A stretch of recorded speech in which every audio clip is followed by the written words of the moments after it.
আসসালামু আলাইকুম, সবাই কেমন আছেন? আশা করি ভালো আছেন। আলহামদুলিল্লাহ আমিও ভালো আছি। আজকে নিয়ে আসলাম নতুন একটি রেসিপি, শাপলা ফুলের বড়া।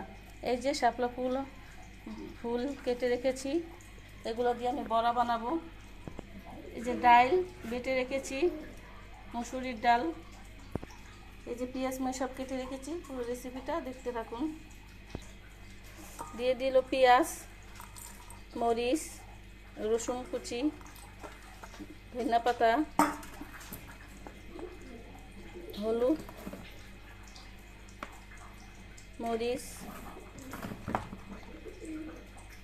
স্বাদ মতো লবণ দিয়ে মাখাবেন। একটু মাখিয়ে শাপলা ফুলের বড়া, হ্যাঁ আমি খেয়েছি বলেই আপনাদের সাথে আবার শেয়ার করতেছি, খুব ভালোই লাগে।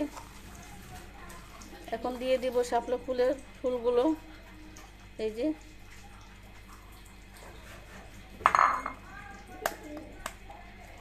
একটা ডিম দিয়ে দিব, ডিমেরই আরও ভালো হবে।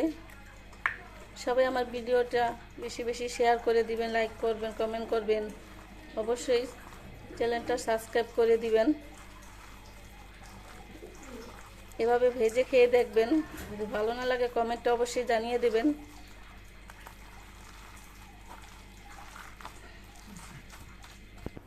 চুলায় তেল বসিয়ে দিয়েছি, এখন বড়াগুলো দিয়ে দিব। শাপলা ফুলের বড়া দেখুন, গরম গরম ভাতের সাথে অনেক ভালো লাগে।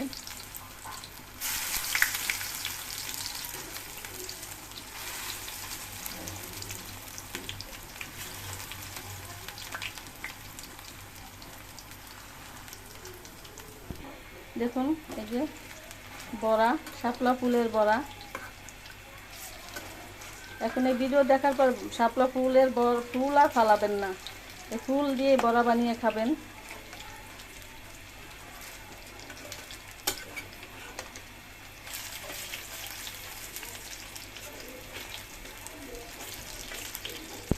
এই দেখুন আমার শাপলা ফুলের বড়া হয়ে গেছে, এখন নামিয়ে ফেলবো।